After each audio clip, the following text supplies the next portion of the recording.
Merci, Monsieur le Président. Les motifs de cette présentation sont au nombre de 4. La première, c'est qu'il est habituel souvent, dans les présentations anglo-saxonnes, d'avoir une ou plusieurs présentations économiques. Le deuxième motif, c'est que, en fait, comme vous allez le voir dans la seconde partie de l'exposé, c'est un peu un portrait de ce qui se passe actuellement en France. C'est un témoignage, et vous verrez qu'il est facile d'obtenir la destruction non justifiée d'emplois. La troisième raison, toute ma vie, j'ai présenté mes résultats, et comme disait mon maître Jean-Pierre Benamou, un travail n'est terminé que lorsqu'il est publié. Enfin, la dernière raison, c'est qu'en général, il y a des intérêts, des problèmes économiques au niveau des médecins, alors j'espère quand même vous intéresser. Il faut reconnaître qu'actuellement, sur le plan économique, les choses ont beaucoup changé.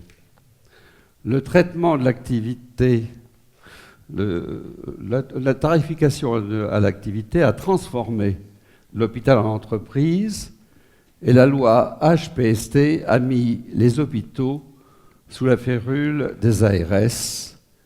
Et ces deux conditions expliquent un peu les problèmes que nous avons rencontrés.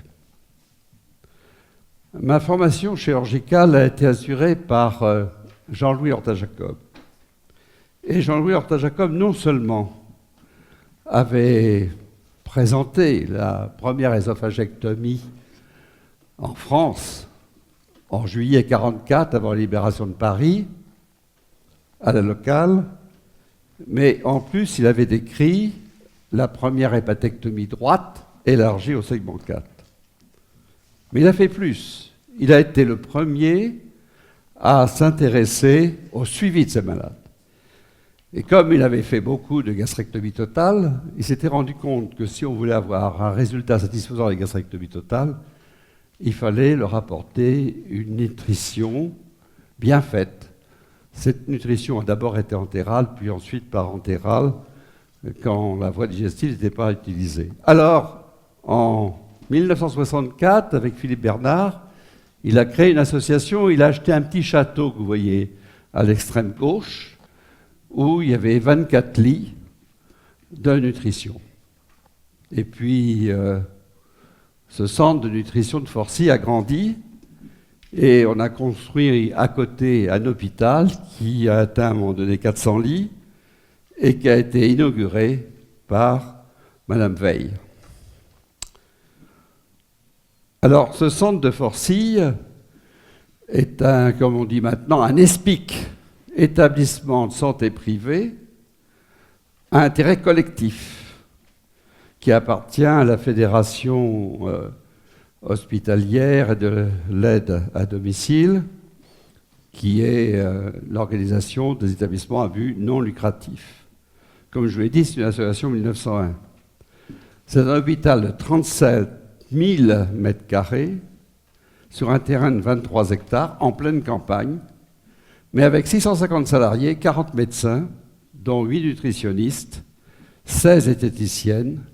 C'est la deuxième entreprise de Seine-et-Marne, Sud, après la SNECMA, qui, comme vous le savez, fabrique des moteurs d'avion et qui maintenant a pris le nom de Safran. Au départ, cet hôpital avait 400 lits. Actuellement, il y en a 225. En 1967, Stanley Dedrick a présenté une révolution au point de vue nutritionnel. Il a montré qu'en utilisant un sérum de soluté parentérale de 1000 calories, avec du glucose à 20%, avec 6 grammes d'acides aminés essentiels, il était possible, d'une part, comme vous le voyez sur sa première publication faite dans Surgical Forum, il était possible, d'une part, de faire croître des beagles, vous voyez ça sur la droite, ici, des chiens beagles, des chiots beagles, exactement comme une s'ils avaient une croissance normale par une alimentation entérale. Mais en plus, c'est la page de gauche, on s'aperçoit qu'il est possible de guérir des fistules tout en obtenant une croissance des patients qui présentent cette fistule. Cette nutrition parentérale a aussi été utilisée à Forcille et c'est devenu l'un des endroits en France où on utilise à la fois la nutrition parentérale, mais d'une manière très importante, et la nutrition entérale. C'est ce qui explique qu'on a beaucoup de complications digestives de tous les hôpitaux de Paris, notamment des fistules. J'ai pris la succession de Jacques Hureau à la présidence du conseil d'administration. Jacques Hureau a travaillé dur pendant 13 ans, avec des difficultés. Mais il a eu le mérite quand même, juste avant de me laisser la place, de faire construire un bunker et d'installer un second accélérateur linéaire. Quand j'ai pris sa suite, je pensais quand même que ce serait un poste honorifique. J'étais très heureux de succéder à mon maître Lorta Jacob. Et puis je me disais, j'aurais à présider 4 conseils d'administration par an dans cette salle, à voter les budgets, c'est tout. Malheureusement, dès la prise de fonction, la presse de Seine-et-Marne écrivait ce que vous voyez, le centre médical dans la tourmente. De même, 658 emplois menacés au centre médical. Pourquoi ces problèmes? Eh bien, il y a eu 2 problèmes majeurs. Un, le syndrome d'Épinal. 2, les problèmes financiers. Le syndrome d'Épinal, vous vous rappelez, un jour, la grande presse parle de radiothérapie faite à Épinal sans la moindre surveillance. Et vous voyez, on parle de 5500 victimes. Vous savez que les ministres sont frileux. Et dès qu'il y a un problème comme ça, que ce soit le sida, la greffe d'organes, ils ont très peur. Ils prennent des mesures pour se protéger. Et ceux qui sont encore plus frileux, c'est ceux qui les entourent. Alors, pour essayer d'expliquer ce qu'on a fait à propos du syndrome d'Épinal, il faut rappeler d'abord le plan cancer et l'INCa, la radiothérapie à Forcille, le conflit avec le ministère et les modes d'action. Le plan cancer a été quelque chose de très important, car il a eu pour but de faire en sorte que tous les Français en France atteints de cancer soient traités de manière égale partout. Et les décisions ont été l'annonce, ont été les réunions de concertation polydisciplinaire et aussi l'effet volume. Et c'est là que nous allons être frappés. En effet, pour la chirurgie, on a exigé qu'il y ait par centre 30 malades opérés de la même pathologie pour avoir le droit de les opérer. Et pour la radiothérapie, 600 malades sans preuve scientifique étaient nécessaires par centre. Malheureusement, à Forcille, nous avions fait la dernière année que 364, malgré un équipement lourd, 2 accélérateurs linéaires, 3 radiothérapeutes, 3 physiciens, de nombreux manipulateurs et surtout une note très bonne par l'Agence de sûreté nucléaire qui considérait qu'on avait plusieurs points forts. D'abord, qu'on avait un relevé quasi exhaustif de tous les malades qui étaient traités. Et puis en plus, on faisait très bien la radioprotection des malades et aussi des manipulateurs, et on faisait très bien l'information de ces manipulateurs. Conflit avec le ministère. En effet, en juillet 2009, la COMEX, c'est-à-dire la commission exécutive de l'ARH, va autoriser la radiothérapie à Forcille, et la principale raison, c'est la lourdeur des malades qu'on ne peut pas déplacer. Ce sont des malades trachéotomisés, qui ont des lignes veineuses centrales dans la veine cave, qui ont des sondes de gastrostomie ou de jéjunostomie. Et puis arrive Épinal, l'ARH se déplace au ministère, et là, il y avait un directeur de cabinet, dont on reparlera, qui protégeait sa ministre, Mme Bachelot, et qui dit 600 patients, en dessous, rayés. Donc, le 24 novembre 2009, la COMEX prend la décision de supprimer l'autorisation sur injonction donc, du ministère de la Santé, de supprimer l'autorisation et avec effet définitif le 31 mars 2010. Bien évidemment, pour un établissement comme le nôtre, et c'est pour ça d'ailleurs qu'on avait eu l'autorisation initiale, c'était la mort de l'établissement, car ça a apporté un flux de malades. On a beaucoup de cancers ORL, il y en a une centaine constamment. Donc à partir du moment où on supprimait la radiothérapie, l'établissement ne pouvait que mourir. Alors, que faire? Quels ont été les modes d'action? Alors, on a eu deux modes d'action, le lobbying et la justice. Le lobbying, on y a cru beaucoup. Le premier lobbying, ça a été de voir Mme Poder, que je connaissais, parce qu'elle avait été ARH en Bretagne. Et elle ne le reçoit jamais, mais elle nous a reçus, entourés d'une pléiade de fonctionnaires.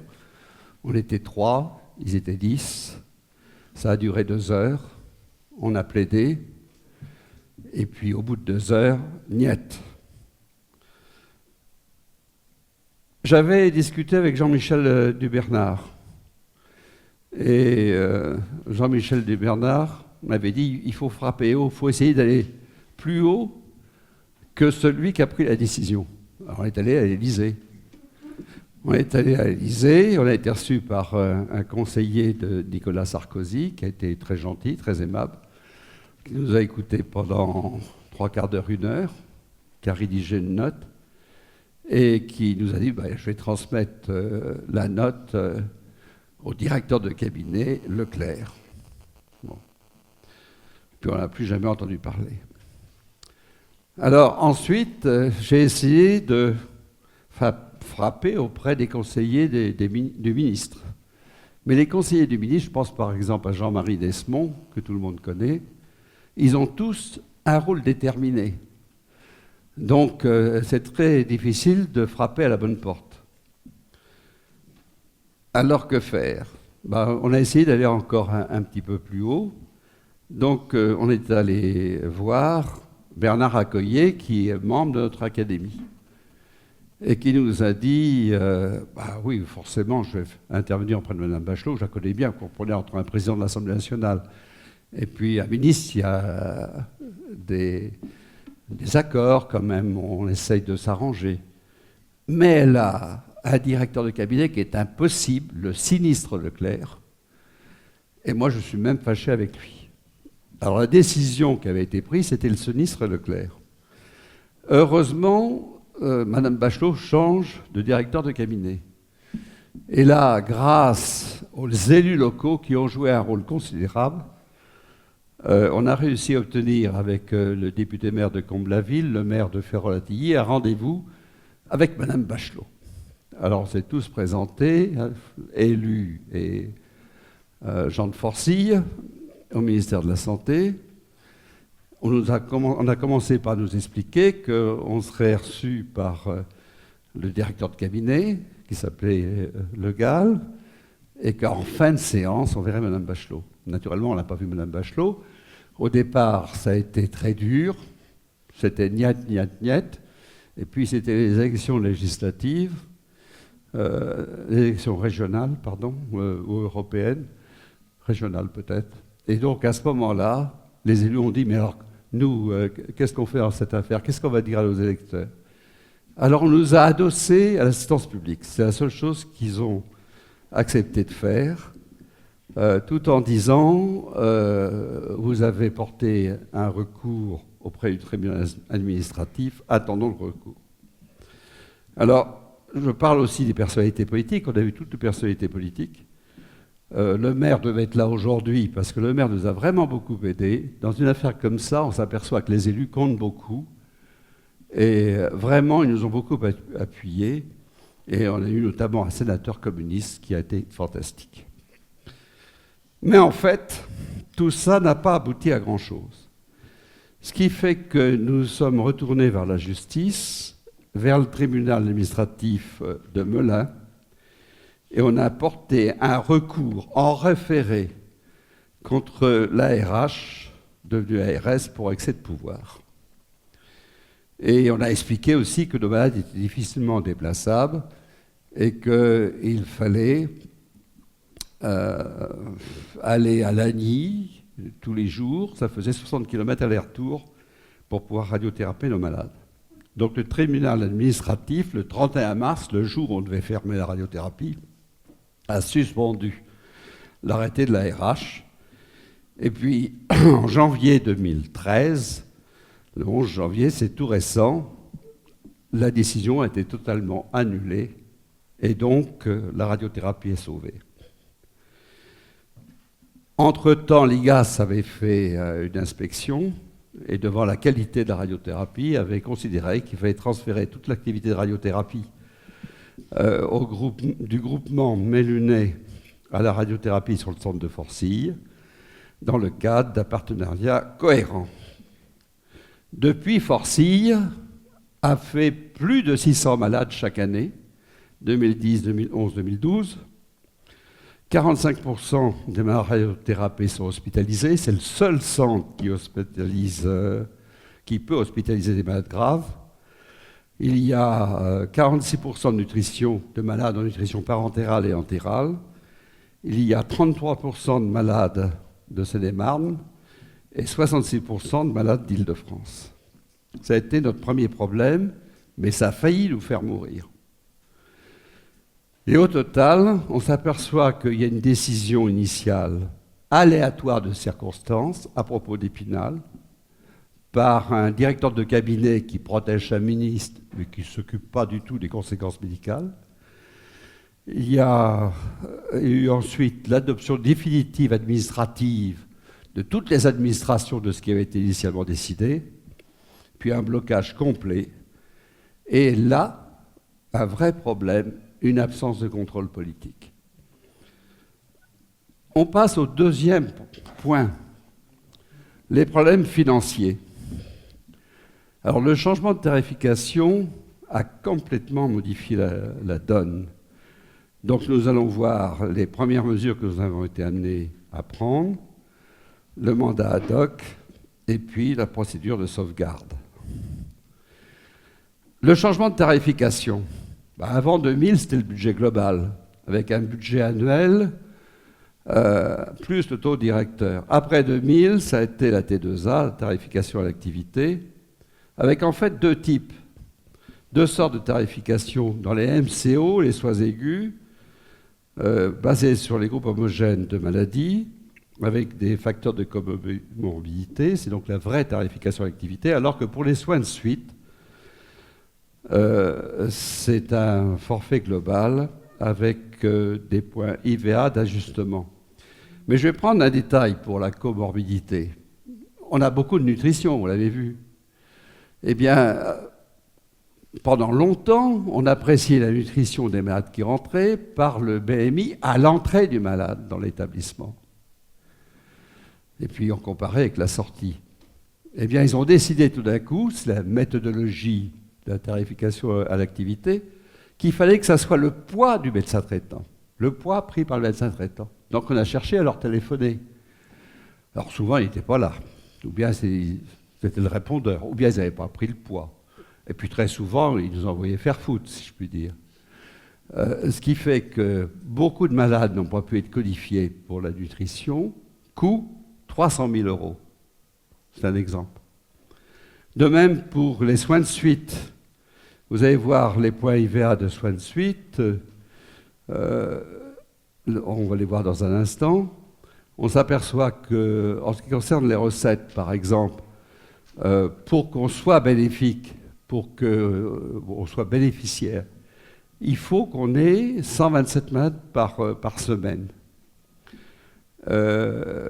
Avec les MCO, il faut des séjours courts.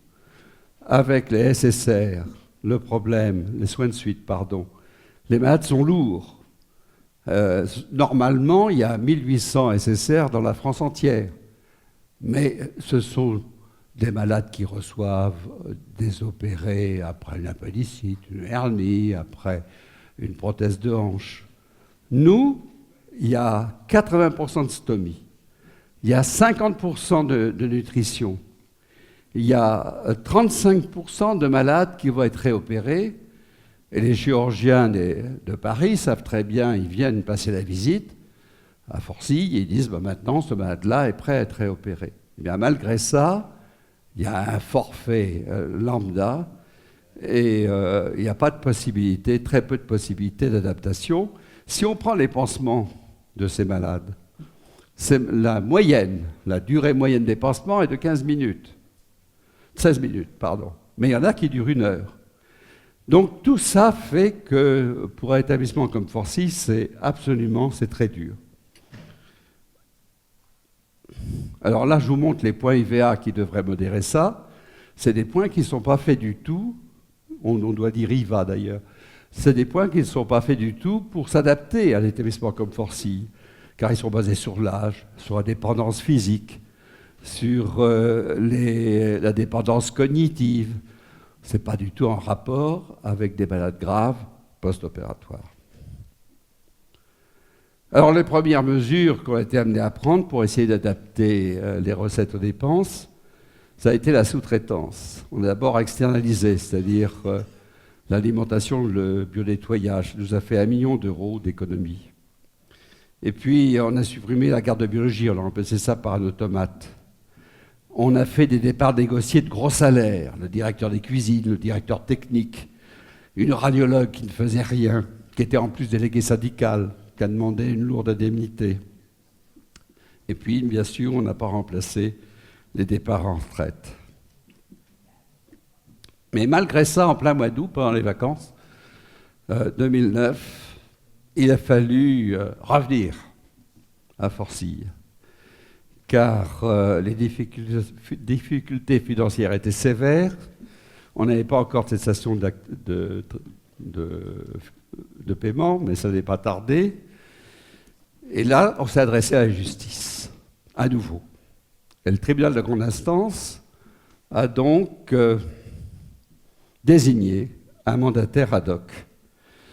L'avantage de ce mandat ad hoc, c'est qu'on a pu différer le paiement de l'URSSAF, on a pu renégocier la dette, mais là, ça a été très dur. Les banques, c'est épouvantable.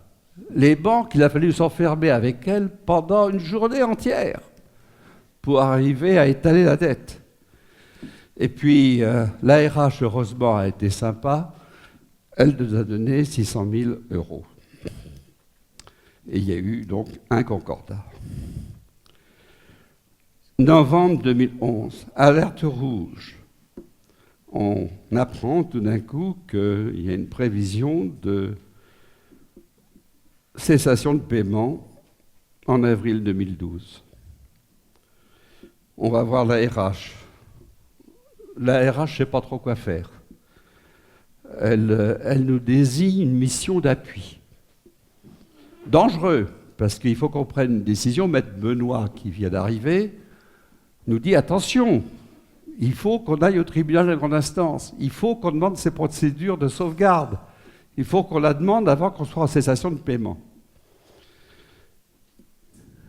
Qu'est-ce que c'est? Quels sont donc les moyens d'action avant la procédure de sauvegarde? Alors c'est peut-être la diapo la plus importante de cet exposé, parce que c'est vraiment une diapo qui intéresse toutes les entreprises de France. On a des difficultés financières. Est-ce qu'il y a des procédés de management pour lutter contre ces difficultés financières? Est-ce qu'on peut licencier? Non. Est-ce qu'on peut augmenter le temps de travail? Tout le monde fait 35 heures. Non. Est-ce qu'on peut réduire les RTT? Non. Est-ce qu'on peut diminuer l'intérim? Un peu avec les heures supplémentaires. Donc il faut augmenter les heures supplémentaires. Malheureusement, vous savez que le gouvernement a supprimé le fait que le gouvernement prenait en charge les prestations sociales. Coût pour nous, 300 000 euros. Est-ce qu'on peut diminuer les salaires? Alors j'ai été très surpris, on ne peut pas diminuer les salaires, c'est interdit. La seule chose qu'on puisse faire, c'est le cumul retraite-emploi. Et effectivement, nos 2 directeurs ont pris leur retraite, mais ils ont un contrat de CDD pour pouvoir assurer leur fonction. Alors vous me direz que finalement, au total, ça fait peut-être à peu près la même somme, mais pas pour l'établissement, parce que le salaire a beaucoup diminué. Et puis il y a un autre problème aussi, c'est est-ce qu'on peut augmenter l'activité des médecins? Eh bien, on a essayé, mais ils ont envoyé une lettre. Vous pouvez lire la lettre, là. Ils trouvent que c'est trop dur, qu'ils ne sont pas assez nombreux pour assurer tout le travail qui est effectué.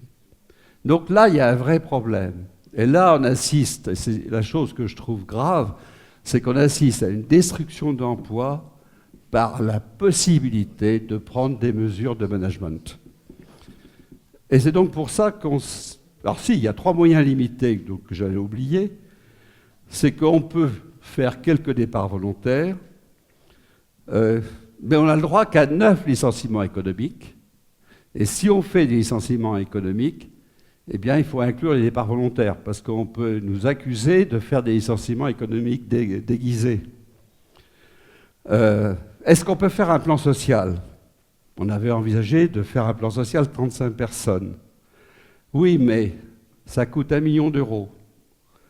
Ça dure 6 mois. Il faut des cabinets spécialisés. Et puis imaginez l'ambiance. Donc, et quand vous n'avez pas du tout de sous, puisque vous allez être en cessation d'activité, dépenser 1 million d'euros, c'est pratiquement impossible. Alors, la procédure de sauvegarde est inspirée du Chapter 11 de la législation américaine. C'est une demande au tribunal de grande instance, de Melun pour nous, ou pour un établissement qui n'est pas une association au tribunal de commerce. Il ne faut pas qu'il y ait de cessation de paiement. Ça permet tout de suite de désigner un administrateur judiciaire et un mandataire judiciaire pour représenter les créanciers. On ferme tous les comptes bancaires, on ne rembourse pas les emprunts et on a d'abord une période d'observation de 6 mois, prolongée ensuite de 6 mois pour le traitement, si je puis dire. Parce qu'avec la procédure de sauvegarde, il y a 3 solutions. Ou bien le projet négocié, c'est ce qu'on appelle le repreneur. Sinon, c'est la cession à l'encan avec les prédateurs. Par exemple, on a eu une organisation qui était intéressée par 200 lits pour les transférer ailleurs. Et puis, la liquidation judiciaire. Alors, le projet négocié, avant d'en parler, je voudrais quand même rappeler le bilan financier de Forcille, car c'est là-dessus que ça va se jouer. Le budget était excédentaire de 550 000 euros, donc une bonne gestion, mais une absence de trésorerie, un endettement de 28 millions d'euros, une valeur patrimoniale de 25 millions et des fonds propres négatifs, moins 6 millions.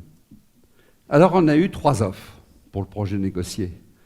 Le premier, ça a été l'hôpital Saint-Joseph. Il est passé en courant, il a acheté une phrase et puis il est parti. Où ça a été plus sérieux, c'est Gustave Roussy, qui était, semble-t-il, très intéressé. Mais endettement de 94 millions, déficit cumulé de 31 millions. Comme on m'a fait remarquer, quand on choisit un repreneur, il faut choisir un repreneur riche. Parce qu'avec un endettement comme ça, vous voyez ce qui se passe après pour le personnel si vraiment un organisme endetté prend la direction. C'est ingérable et puis infaisable. Ceci dit, ils n'ont pas été très contents parce qu'ils n'ont pas donné suite. Mais ceci dit, ce n'était pas très attractif parce qu'ils nous disaient peu importe d'où vient l'argent, ils pensaient que l'argent viendrait de la RH. Peu importe. Et puis on a eu la Fondation Cognac-G. Alors la Fondation Cognac-G, c'est une fondation intéressante, d'intérêt public, qui a été fondée par Madame G et M. Cognac, qui vendaient des ombrelles et des parapluies sur le Pont-Neuf. Puis ils ont eu tellement de succès qu'ils ont pris une annexe d'une boulangerie en face, de l'autre côté du pont, puis d'autres magasins, puis tout le pâté de maison, et finalement 5 pâtés de maison, c'est devenu la Samaritaine. Et donc ils ont créé en 1916, à côté de la Samaritaine, une fondation qui a beaucoup d'argent. Donc pour nous, ça a été quand même la bouée de sauvetage. Et nous sommes donc en négociation pour aller dans le groupe Cognac G. Et je crois que désormais, Forcy est pérennisé pour toujours. Juste un mot pour le comité d'entreprise. Le comité d'entreprise, c'est la lutte des classes. C'est épouvantable. Il y a 13 délégués syndicaux. Le temps syndical égale le temps de travail. Ils demandent toujours en double les audits financiers, parce qu'ils n'ont jamais confiance dans ce qu'on fait. À chaque fois, ça coûte 30 000 € fait par l'établissement. Mais leur consultation est obligatoire, mais ils n'ont que voix consultative. Mais là encore, il a fallu leur demander l'autorisation de pouvoir aller avec Cognac G. Vraiment, c'est difficile. Alors, j'en ai terminé, Monsieur le Président.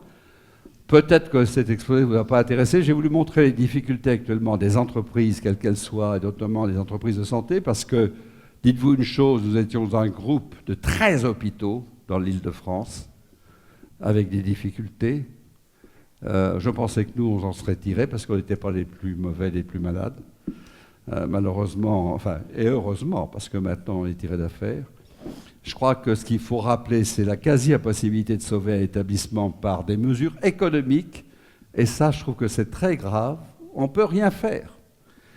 On n'a aucune marge de manœuvre. Il me paraît, mais je ne suis pas un spécialiste, on a un spécialiste du droit du travail, et il me paraît urgent qu'on dérégule les lois du travail, et puis nécessaire de faire aussi beaucoup de recherche économique. Alors, j'ai beaucoup de remerciements. D'abord, Christian Théodore, le médecin directeur, et Madame Frouin DAF, tous les deux d'une pugnacité, d'une volonté, d'une compétence, et en plus, pour Christian Théodore, d'un calme, d'un humour extraordinaire. Maître Benoît, qui est ici, qui est... En fait, c'est lui qui aurait dû parler, parce qu'il connaît ça bien mieux que moi. Donc le droit social, Maître Martin, le droit public, et aussi les membres du CA, et là Jacques Roissé, Laurent Hanoun, Pierre Vert, le personnel médical et paramédical, le maire de Fort-Latilly, tous les élus, députés et sénateurs, et puis l'ARS aussi, parce qu'il y a des gens bien à l'ARS, et notamment je voudrais rendre hommage à Gilles Echardour. Merci.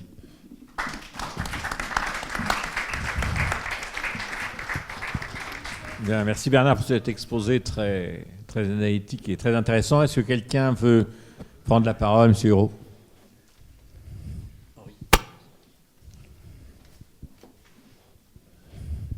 Merci. Je voudrais d'abord remercier chaudement Bernard Launois. Bernard Launois a pris en main quelque chose qu'il n'avait pas imaginé. J'ai vécu dans cette maison pendant 13 ans. Je savais qu'il avait envie d'en prendre la présidence pour succéder à son maître Jean-Louis Lorta-Jacob, ce qui était tout à fait logique. J'ai conservé 2 ans de plus que je n'avais prévu cette présidence parce que c'était la période où Bernard était extrêmement navigateur et en particulier très australien. Et je savais le temps qu'il fallait passer dans cette maison. Personnellement, pendant 13 ans, j'ai consacré au minimum 3 jours par semaine à la gestion de cet établissement. Je savais qu'il aurait au moins le même temps à donner, sinon plus, et il vient de vous le prouver. Alors, pourquoi ces difficultés de Forcy ? Il faut savoir que Forcy est installé en Seine-et-Marne et a toujours été considéré comme une verrue de l'assistance publique, tant par la DAS que par la RH. Et je vais simplement vous faire une remarque majeure. Il n'y a pas suffisamment de médecins qui s'intéressent à la gestion hospitalière et au financement de la médecine. Des médecins économistes, je n'en connais guère qu'un ou deux actuellement qui soient vraiment formés à ce domaine. Le résultat, c'est que les hôpitaux, quels qu'ils soient, sont dans les mains d'administratifs purs. Et je vous ferai simplement le rappel d'une petite anecdote que j'ai vécue en 2000 avec l'ARH de l'époque. Nous étions à la préfecture de région, discutant une fois de plus de problèmes de budget, lorsque, autour d'une table où il y avait 25 personnes, le directeur de l'ARH à un bout de la table et moi à l'autre, je lui ai dit « Mais, monsieur le directeur, voilà quel est le type de malade que nous soignons. » Et j'ai décrit ce que tu as décrit. Il m'a immédiatement répondu « Monsieur le professeur, nous ne sommes pas là pour parler de malades, mais pour parler de budget. » Et je lui ai simplement répondu « Monsieur le directeur, pour moi, c'est la même chose. » Et nous nous sommes quittés assez en froid. Les choses ont continué. Et je dois dire que nous avions également contre nous une prétention de l'administration à vouloir faire de l'hôpital de Melun, qui n'a jamais pu décoller et dont les terrains en construction sont toujours vierges, un CHU melunais. Ce qui fait que la radiothérapie de Forcy était évidemment très mal vue. Merci à toi d'avoir apporté des solutions que nous étions dans l'incapacité d'apporter auparavant. Merci. Quelqu'un veut-il prendre la parole rapidement? Peut-être Maître Benoît, s'il veut dire un mot, peut-être. Très brièvement, s'il vous plaît. Oui, merci de m'accueillir. Ce sera extrêmement bref. J'entendais tout à l'heure le professeur Hureau nous dire que finalement, il y avait un manque cruel de médecins économistes. Eh bien, il y a aussi un manque cruel de juristes économistes. Alors qu'Oxford fait un cours d'économie du droit, et le droit a un coût, il n'y a pas dans les facultés ni de médecine ni de droit de cours qui réunissent le droit, l'économie, la médecine et l'économie, que je sache. Et je voudrais simplement en terminer, vous m'avez demandé très court, ça sera très court. J'interrogeais un jour le premier président de la Cour de cassation sur justement un sujet tel que le nôtre, et je lui disais « Mais monsieur le président, prenez-vous en considération les conséquences économiques de vos décisions ?» Réponse du premier président: « Maître, vous m'outragez, bien sûr que non. Le droit se pense en dehors de l'économie. » Ben voilà, je crois que tout est dit, de la médecine comme du droit. Merci, messieurs. Voilà. Ce qu'on peut dire comme... c'est en train de changer un peu, parce que la création des chefs de pôle a fait que les chefs de pôle sont obligés de s'impliquer dans les connaissances économiques. Quand on est chef de pôle et qu'on dirige 9 services et qu'on a 800 personnes et quelque chose comme plusieurs centaines de patients par mois à gérer, on est obligé. D'ailleurs, il y a des formations pour les chefs de pôle qui sont organisées par l'assistance publique. Donc, il y a une amélioration par rapport à avant. Et ça fait partie de ces sujets-là, de tous les sujets dont on, avec Iraj Rangebach et Jacques Beaulieu, parlait sur les études de médecine. Je pense qu'il serait encore plus urgent d'apprendre aux médecins à savoir communiquer avec leurs patients avant de faire des études d'économie. Qui veut intervenir brièvement? Eh bien, Bernard, merci beaucoup. Oui.